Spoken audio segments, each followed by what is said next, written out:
Welcome back, Playmakers. It's been a challenging week for Jayhawk Nation with the KU men's basketball heartbreaking loss against University of Southern California in the battle to make the Sweet 16. In today's show, our Playmakers crew will break down the winners and losers of March Madness so far, what went wrong for the Jayhawks this season, and a special interview with KU football's quarterback Jalen Daniels. All this and more after the intro.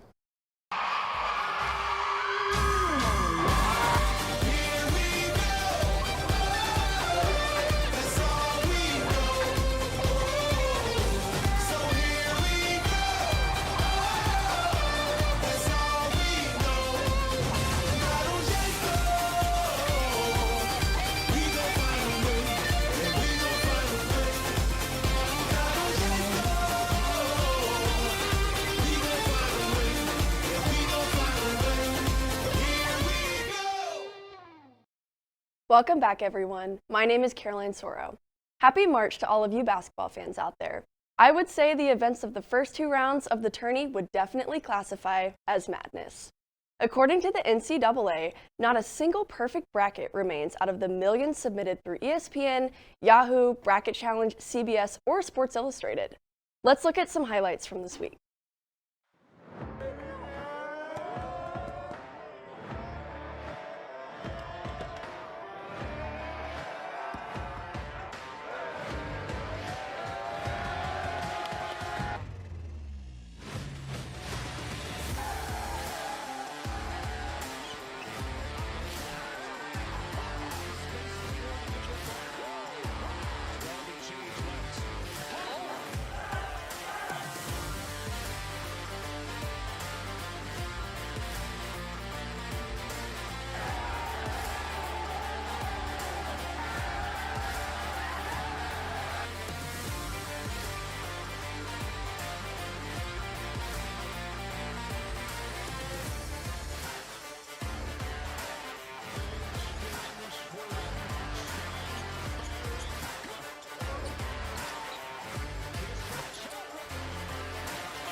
This week was full of upsets that shocked everyone. Some of the most notable being 15 seed Oral Roberts taking down 2 seed Ohio State 75-72, 14 seed Abilene Christian beating 3 seed Texas 53-52, 13 seed Ohio defeating 4 seed Virginia, 13 seed North Texas taking down 4 seed Purdue, 11 seed UCLA beating 6 seed BYU, and 12 seed Oregon State routing 5 seed Tennessee, all in the first round. The madness continued into the round of 32 when 15 seed Oral Roberts struck again to take down 7 seed Florida, becoming only the second 15 seed to make the Sweet 16 in NCAA tournament history. 8 seed Loyola Chicago knocked off the red-hot 1 seed Illinois. 7 seed Oregon steamrolled 2 seed Iowa. 11 seed Syracuse took down 3 seed West Virginia. 12 seed Oregon State beat 4 seed Oklahoma State. And 6 seed USC got the best of 3 seed Kansas. The Midwest matchup between Loyola Chicago and Oregon State will kick off the Sweet 16 tomorrow at 2:40 p.m. Eastern. Sadly, we will not have any more KU basketball this season, as we saw what was potentially Marcus Garrett's last game with KU in a sad ending to a hopeful season. Later on in the show, Maya Peterson discusses how this promising season came up short with Take a Side's Marina Siever. Blake Sevenbergen recaps his NAIA experience, and stay tuned for Liv Misek's interview of the week with QB Jalen Daniels. Now, let's send it over to Gus Balow as he wraps up the season with KU Sports and Lawrence Journal World sports writer Matt Tate.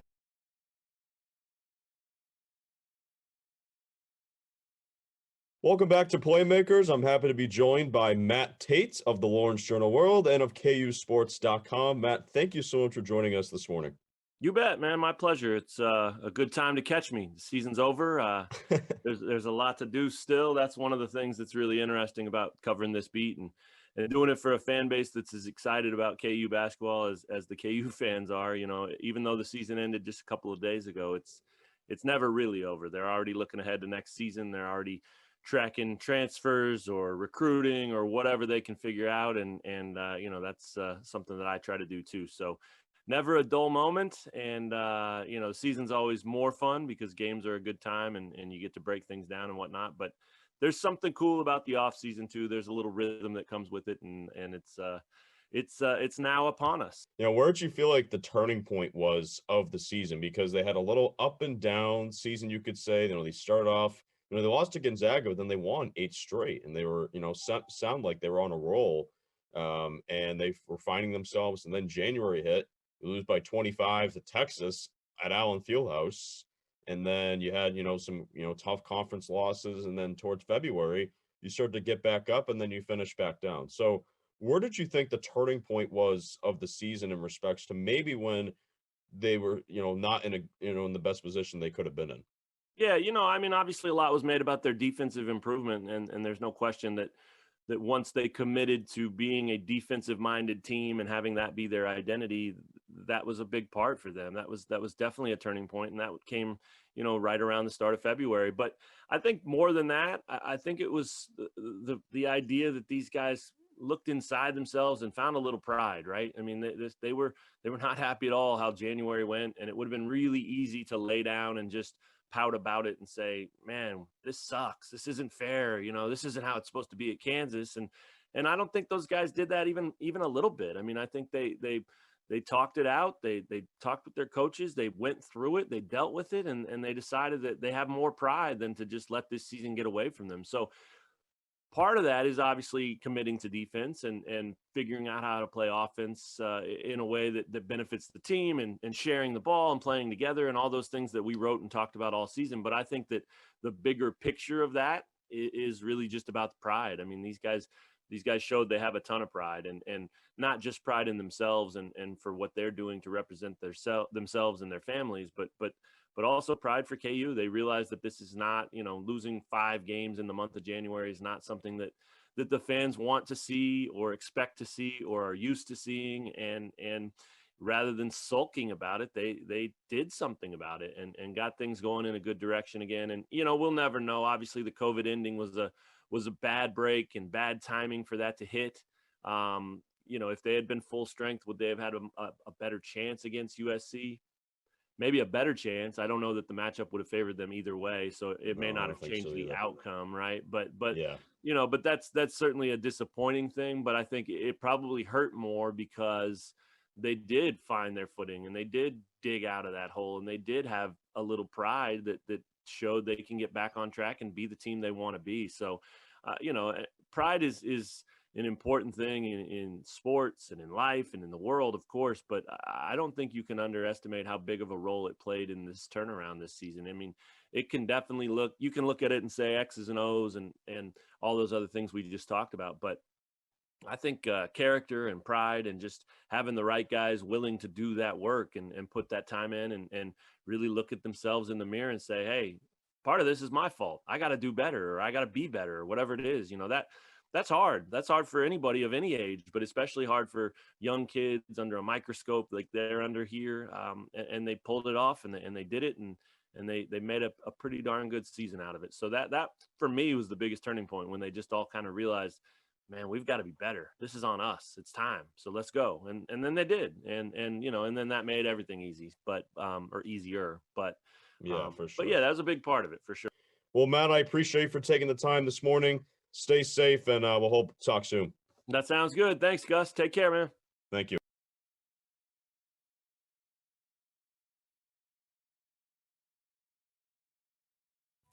From adversity, we rose.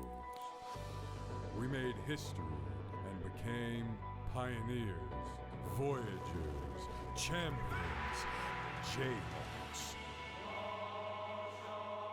And when our chant rises, haunting and hallowed, Jayhawks are telling the world what's near. Victory. Baseball season has begun and the Jayhawks are on a roll, winning 7 games straight as they were looking to extend the lead this week with 8 games against Lafayette, but the game was canceled due to inclement weather. However, tonight, our baseball team is back in action against West Virginia with the same goal of winning 8 straight. We'll keep you updated on Twitter at PlaymakersKU. Good luck, baseball. Moving on to track and field, the team was successful this past weekend at the Missouri Opener, winning in 13 events in their second outdoor meet of the season. starting with junior Alexandria Emelianov winning the women's discus by over 2 meters. Also, one of the freshman 4, Cameron Wilmington, won the 110-meter hurdles with a time of 14:76, while another one of the freshman 4, Amaya McKeithen, joined the top 3 spots in the women's 100-meter, led by senior Jada Caldwell and junior Morgan Mukes. Lastly, junior Tony England clocked her personal best in the women's 100-meter hurdles with a time of 14:45, which she will compete in again this Saturday at the Texas Relays in Austin, Texas. Go off baseball and track and field. Moving out of the Big 12 Conference, our very own Blake Sevenbergen had the opportunity to cover the National Association for Intercollegiate Athletics, or better known as the NAIA Basketball Championship tournament. Blake? This past week, I had the great opportunity to represent the NAIA as an intern for their men's basketball national championship tournament. I had the opportunity to be around, meet, and learn from some of the best in the sports business. In addition to that, the tournament did not disappoint in terms of action on the floor. In the first round, the number 1 seed, Indiana Wesleyan, was upset by conference foe, the 16-seeded Bethel Pilots. And the men team, their reaction was priceless. Also, 15-seed Carroll dominated William Penn, and 13-seed Jamestown upset Faulkner. The Elite Eight was headlined by the Shawnee State Bears, who featured multiple NCAA Division I transfers. The Bears beat Jamestown to set up a Final Four matchup with St. Francis. On the other side of the bracket, Lewis and Clark State won and would face the Lions from Sagu. In the Final Four on Monday, Shawnee State and St. Francis played a close game throughout until Shawnee State pulled away late. LC State, on the opposite side of the bracket, dominated the game with Sagu and pulled away to clinch a chance at the Red Banner. The matchup was set. On Tuesday night on ESPN3, Shawnee State and LC State faced off in the NAIA championship game inside a Municipal Arena in Kansas City. As you can see here in the corner, wide open 3 for LC State to start the game to take a lead with Colton Spencer. Shawnee State comes right back down the floor with star guard James Jones. Takes the pick, goes back away the other way, layup for 2. Then LC State coming down to cut the lead. Number 32, Tristan Bradley gets a pick, wide open 3 at the top of the key, bang. Then back at it again with James Jones playing nice defense here, gets a steal, and he's off to the races. Coast to coast, we're close, he says. Up high, down hard, big slam for James Jones. And then Jones is going to try to drive the lane again to help build the Shawnee lead. Takes a screen here, drives, misses the floater, but Latavius Mitchell with the big slam for Shawnee State. Then with 8 minutes to go in the game, James Jones at the top of the key, contested 3 in front of Hodges Bailey, dagger for the Shawnee State Bears. And the Bears were able to clinch the first national title in their program's history. Star guard James Jones won the MVP award after a 27-point and 10-rebound performance in the championship game. Shawnee State's coach Delano Thomas won the Coach of the Year award as well. Both LC State and Shawnee State had numerous players as members of the all-tournament team. This year's tournament, similar to the NCAA, was full of surprises like the Kansas Jayhawks season and tournament experiences. Maya Peterson and take-a-side guest Morena Seaver have more. Thank you. Now, 2 weeks ago, we were in the same spot. We were predicting how far the team would go, what were the keys for them to win in March Madness or at least get to the Sweet 16, Elite 8, and we're back. So that must mean that our predictions were wrong, and they maybe didn't take our advice, but that is okay. I'm joined by Morena Seaver again, and now we're going to do like a postseason analysis to see what happened and why was the season so short. So I'll let you start. I think, well, it's also very sad that 2 weeks ago we were saying, you know, we think Kansas will at least make it to the Sweet 16, and that didn't even happen. Right. So unfortunately, the season did not go the way we had hoped.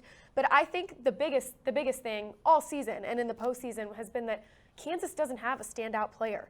There's not one player that, I mean, you can make the argument for McCormick, you can make the argument for Garrett, but the thing with our team is everyone does one thing really, really well, and we need everyone to do it really well in order to win the game. We win as a team and we lose as a team, and that's very different than the Kansas team that we had taken in, to potentially take into the tournament. Of course, it was canceled last season with Dot and Doak because you just need one of those stars to be on and we win the game. And the reason we were the number 1 team in the country is because more often than not, they were both on, and it was perfect. And then you have guys like Garrett and Agbaji and things like that who can pick it up.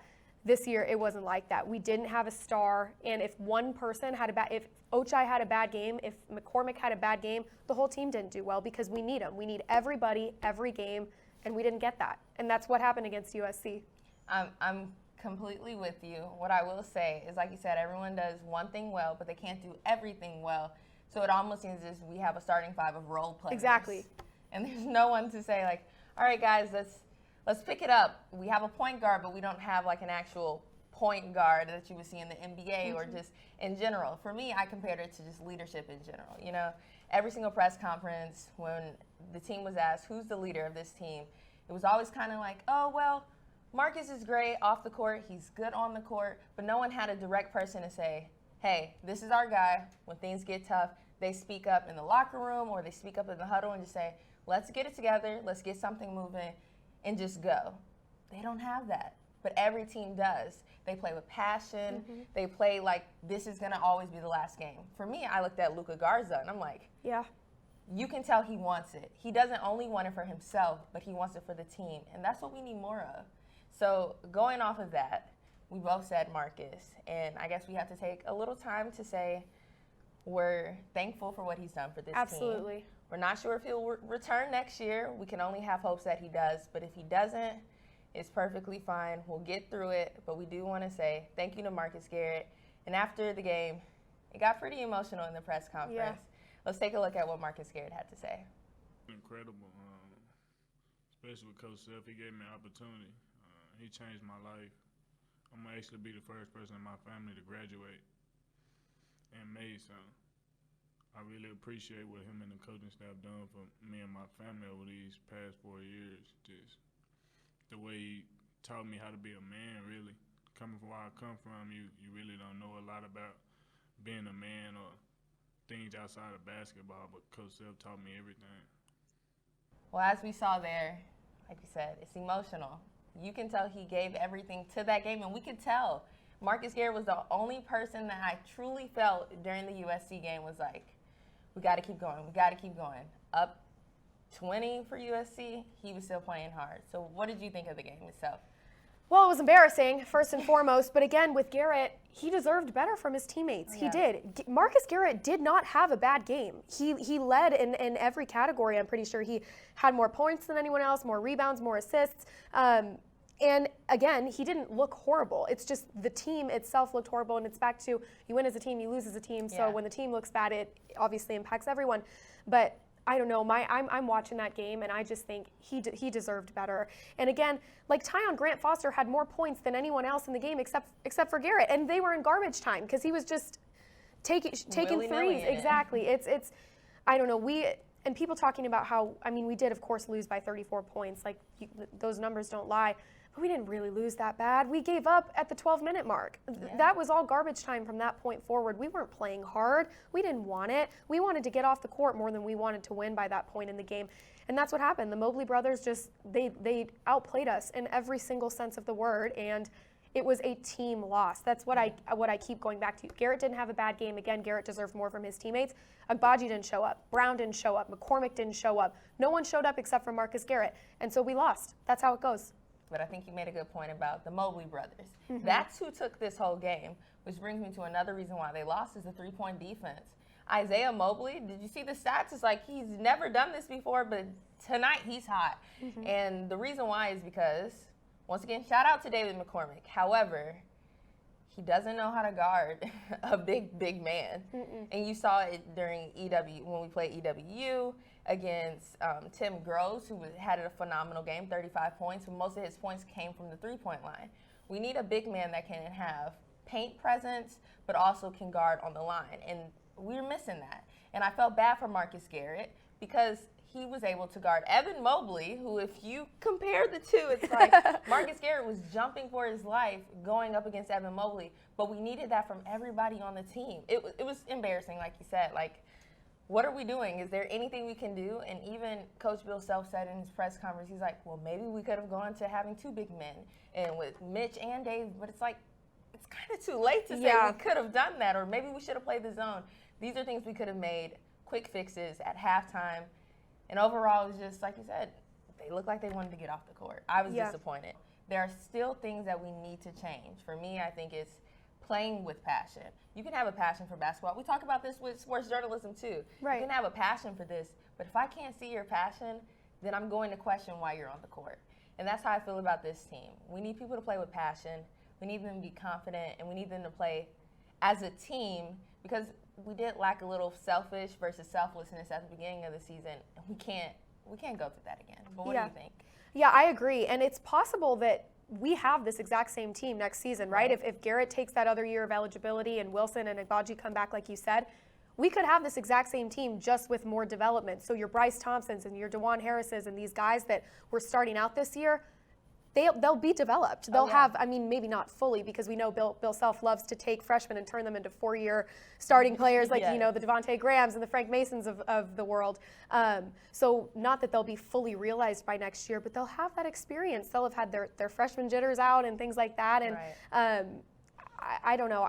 It is possible that we have the same team next year, but even if we don't, I think the guys that we will have gained experience. They will have gained the knowledge and the team chemistry of playing together for a season. And I just hope next season goes better than this one did. That's all I can really say. Overall, they'll definitely still have the feeling of losing by 30-plus points to a USC team. That will help motivate them and the incoming freshmen to not let that happen again and to maybe go on. Early predictions, of course, to a Final Four, maybe March Madness, because this is something that we want.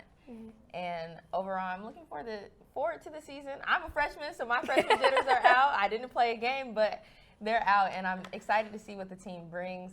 But that's all we have. Definitely, Moreno will be here throughout the season with Playmakers, but stay tuned after this break.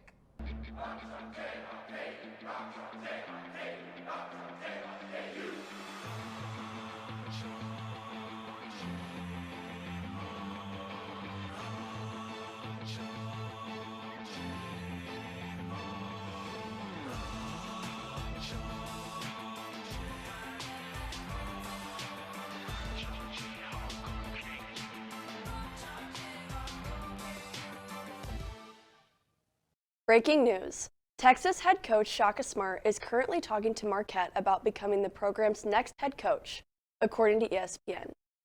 Five-star guard Hunter Salas, ESPN's number 13 ranked prospect, committed to Gonzaga this morning, according to ESPN. And running back Leonard Fournette announced he will be re-signing with the Tampa Bay Buccaneers on a 1-year deal that could be worth up to $4 million, according to Ian Rappaport. Playmakers will keep you updated on our Twitter at PlaymakersKU. And now it's time to talk about the winners and losers of our March Madness bracket so far with Gabe Lehman and Chance Laurie with the Bracket Survival Guide.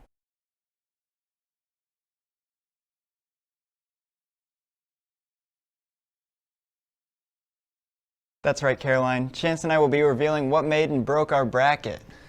Yeah, this year's March Madness has been historically unpredictable, to say the least. An NCAA record 15 upsets have happened before the Sweet 16, leaving 0 perfect brackets remaining after the round of 32. While many people didn't guess upsets like Loyola Chicago over Illinois or Oral Roberts over Ohio State, I think one thing we all need to learn after these few rounds is that upsets happen. And if you aren't feeling like the higher seed will do well, then don't pick them. Yeah, that's right, Gabe. Nobody's safe in March, and a perfect example of that was 15-seeded Oral Roberts squeaking out a victory against the number 2-seeded Buckeyes, then turning around again and winning against the 7-seeded Gators. Both not easy games for the Golden Eagles, but they have proven they can hang with anyone in March. That's right, and after experiencing all of our brackets being broken, we decided to take it to Jayhawk Boulevard to see what students thought of their brackets. Absolutely terrible. Both the teams that I have in the final are out. Iowa and Illinois. So my bracket is busted, hardcore. It's seen better days. It, started off pretty good. We were hovering around 90%, and now my entire Final Four's out. So definitely could be better. Loyola Chicago. I picked that one. Probably Illinois because I had them winning, or Iowa. I think it was LSU, maybe.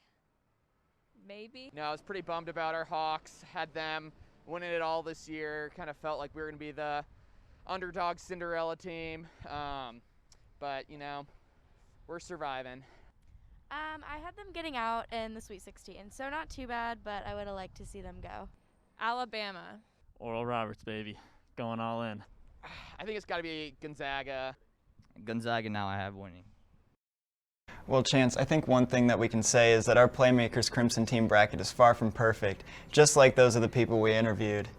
And as you can see, because our bracket is better than 61% of the population, which is pretty good, but we did have many games that broke our bracket, like Loyola Chicago beating Illinois, USC beating Kansas, and the biggest upset of all, Oral Roberts beating Ohio State. Yeah, that's right. It's pretty safe to say our bracket is busted since all three of those teams were in our Final Four, including Illinois, who we had winning the championship. The only team remaining at this point is Michigan, and it's hard to predict anything in March. I mean, who would have guessed teams like Oral Roberts or Albion Christian could upset big-name schools like Texas or Ohio State? Both had really, really good seasons. Yeah, and looking back on the upsets that have occurred so far, I believe that some of them do make sense or are at least somewhat predictable. I think teams like Syracuse, Oregon, UCLA, and USC were all solid underdog choices since they are teams that make it to the tournament most of the time.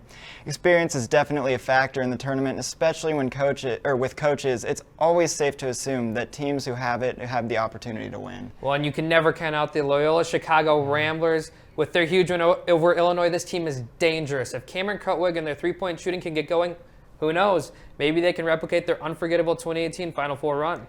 Yeah, Loyola Chicago is definitely hungry, that's for sure. And speaking of hungry, Gonzaga is also very hungry this year. Yeah, I agree. Their offensive efficiency is off the charts. Timmy, Kispert, Jalen Suggs, they're virtually undefendable. I see Baylor having a hard time dealing with them, and they're the perennial number 2 contender for the championship. So. Yeah, and the fact that they put up like they averaged 93 points a game during the regular season, it's just phenomenal. It's like an NBA team almost. Yeah, they're great. And anyways, we are running short for this time on the segment. Well, March to basketball fans means March Madness. March to football fans means spring football. Liv Misek had the chance to catch up with KU football quarterback Jalen Daniels for our interview of the week. Take a look.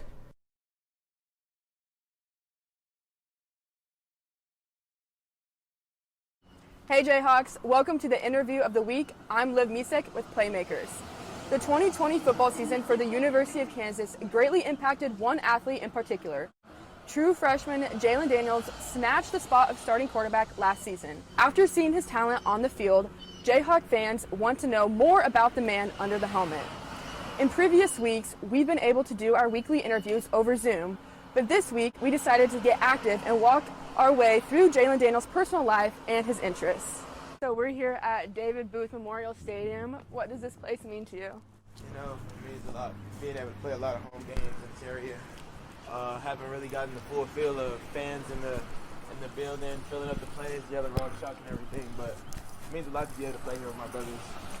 Okay, so you're from Los Angeles, California. What is something from LA that you wish you could bring to Kansas? I'd say my family and my boys. And specifically, I miss my boy J-Rob.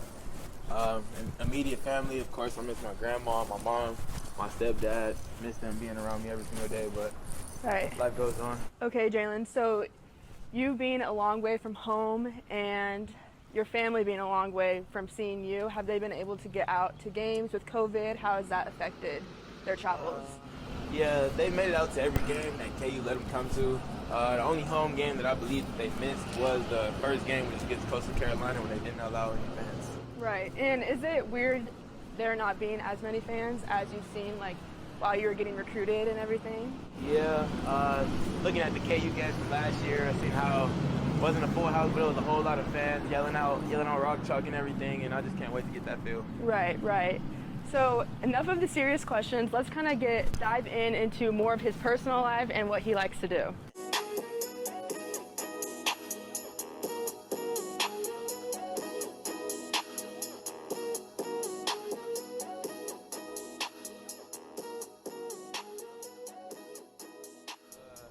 I'd say my favorite place to eat is Chick-fil-A. My favorite food is pizza.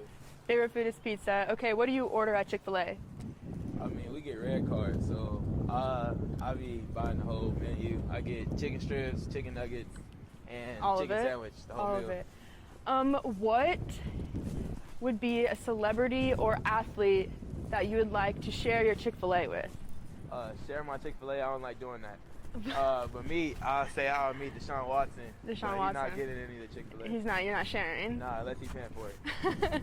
Good answer. So I've heard from many people, including myself, that you have a nickname. Yeah. And what's that nickname? 86. And how did that come about? My boy gave it gave me the official name JD6 in high school, but I always grew up wearing the number 6, so my mom used to call me that growing up. And last season you were number 17. This Yes. season will you be? I'll be number 6. Number 6? Yes. Awesome. Okay, one final question, Jalen. Obviously, we've been walking around Memorial Stadium. Are there any Hall of Famers that you look up to? Well, one of the people that are on this stadium is my high school coach, Coach Charles Gordon. He came in my senior year and just implemented a lot of stability in the offense in me and just helped me learn a lot of new things. And is that a goal for you one day to be up there? My number one mission is to change the culture, and whatever comes with that, but that's the number one mission. Thank you, Jalen, for joining us today. I wish you the best of luck next season, and I look forward to watching JD6 on the field. Thank you. Now it's time for our 2-minute warning with Jackson Bezdek in the studio.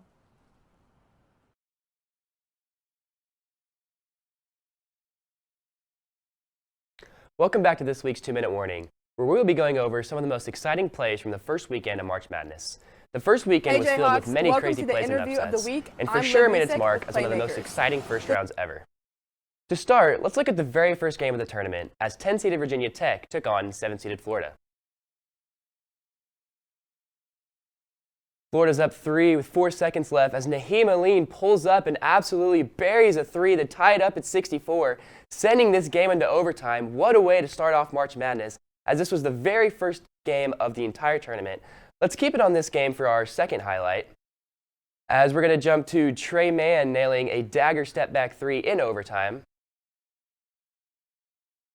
Here he is with the ball, gets a screen to his right at the top of the key, step back, and absolutely drills it, puts the Gators up 4, and the dagger 3 at the end. Florida ends up winning the game 75-70. And our last clip, we're going to go to the most talked about Cinderella team in the tournament, and that is 15-seeded Oral Roberts.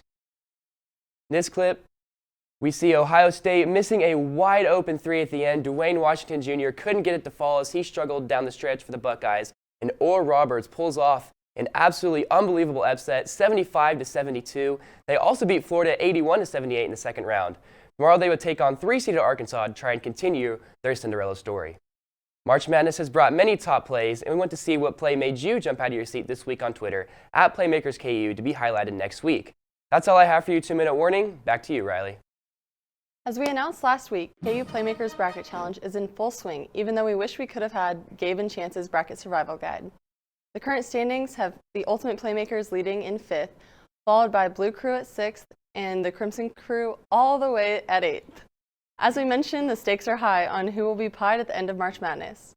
I hope you enjoyed today's show. Make sure to follow us on Twitter at PlaymakersKU to stay up to date with weekly live tweeting and highlights throughout the week, as we will continue to cover March Madness and keep up with the Big 12's only team left on the men's side, Baylor, and for the women's side, Baylor and Texas. Lastly, remember, it's not about the game you played, but the plays you made. Rock Chalk.